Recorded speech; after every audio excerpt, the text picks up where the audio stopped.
Revelation 9, the rider on the white horse and heaven's victory.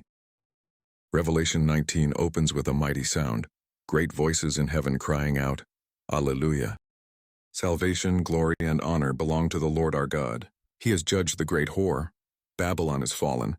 And now heaven rejoices because God's justice is being fulfilled.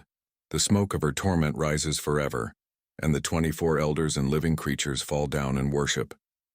Then comes a wedding. The marriage supper of the Lamb has come, and the bride, the true church, is ready. She is clothed in fine linen, clean and white, which is the righteousness of the saints. This scene is a complete contrast to Babylon. One was dressed in scarlet and gold, full of corruption. The other is clothed in holiness, prepared for the return of her king. Then heaven opens, and here comes the king. A white horse appears, and he that sits upon it is called Faithful and True. His eyes are like fire. His head wears many crowns, and he is clothed in a vesture dipped in blood. His name is the Word of God. This is Jesus, coming not as the suffering Lamb, but as the conquering King. The armies of heaven follow him, clothed in white, riding horses. Out of his mouth goes a sharp sword to strike the nations, and he rules with a rod of iron. He treads the winepress of God's wrath. On his robe and thigh is written, King of Kings and Lord of Lords. Then the final confrontation begins.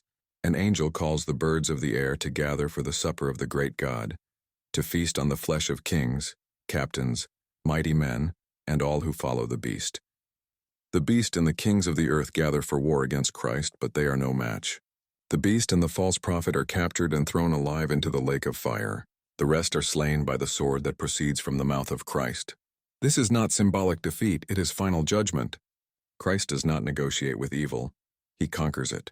So what does this mean for us? First, the victory belongs to Jesus. No matter how dark the world gets, the end of the story is clear. The Lamb wins.